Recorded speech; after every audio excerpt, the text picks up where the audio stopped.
I know you spoke to me earlier and you said you're hoping to continue refereeing as long as possible, and you've got 1 or 2 goals to aim for, haven't you? Yeah. Well, as I said earlier, my first over the Christmas period, I actually decided that enough was enough and I was going to stop. But with old friends, family, have done wonders to actually turn me around and make me get back on the green, which I'm doing at Severnside at the moment the last 3 weeks. I got a meal looking forward to 2 weekends and that, so that's good. But in long term, I'm looking forward to doing the All England when it comes to Shropshire in 2011. It's something that I want to do. I've been now for the last couple of years been in charge of the referees in our area, appointing referees and for assignments, and I'm hoping to be one of those referees that I appoint when it does come here anyway.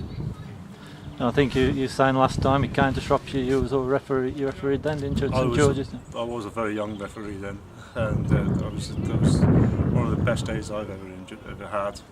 And that was at St George's in 1985, I believe. And I think people still talk about that day as being probably the landmark All England.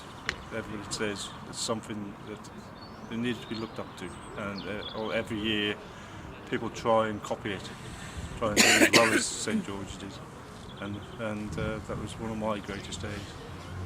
And obviously there was a lot of top county referees in there, and I'm proud. Hopefully I'll be there next year. Yeah, and we hope to see you there, obviously, Mike.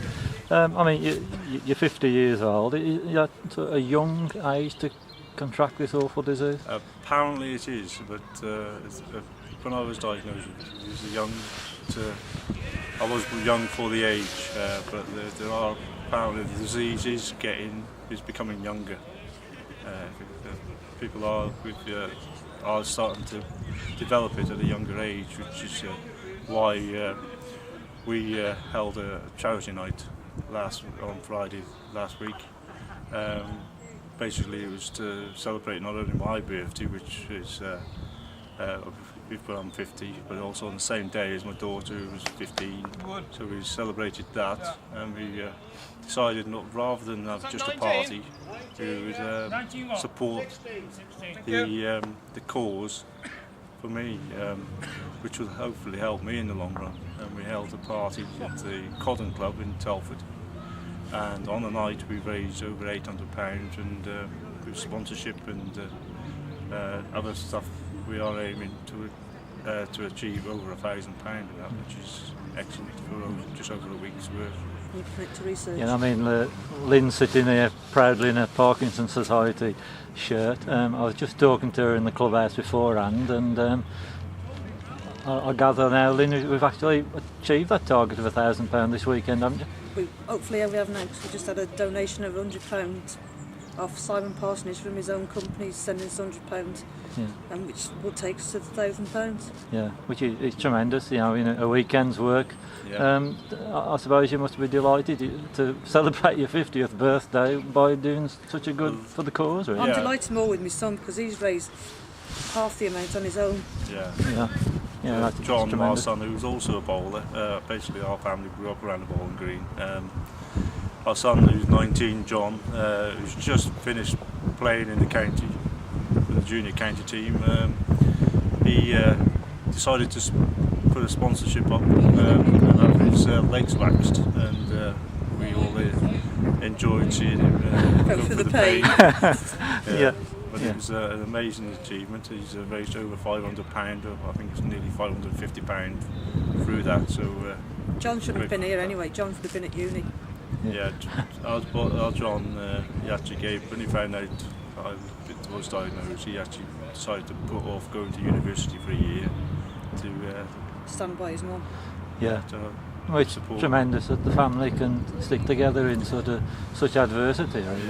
Yeah. We're all bowlers. As I said, the family we've started bowling, and over 20 years ago, I've been referee for 21, and the two kids have grown up around it.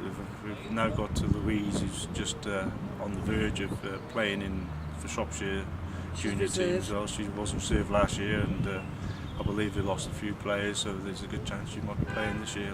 So we'll be there to watch her. Yeah, good. And give her all the best. Yeah.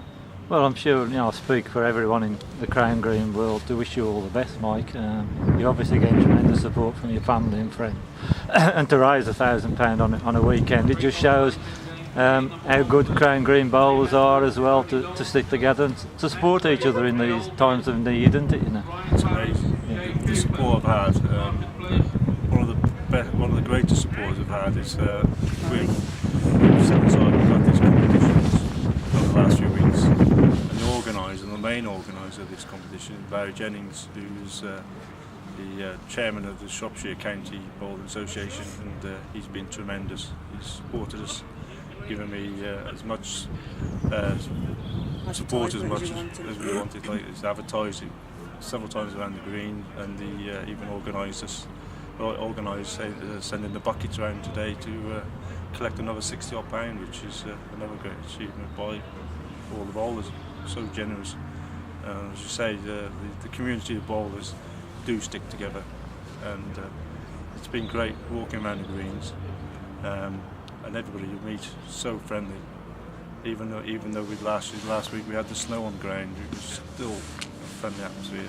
Everybody, even though everybody's shaking and shivering, but it was still a great atmosphere. Well, as I say, Mike, thanks for coming on the show and speaking so honestly about the situation. And as I say again, all I can do is wish you all the very best, both with your own health, your own refereeing, and also for the work you're doing for the charity.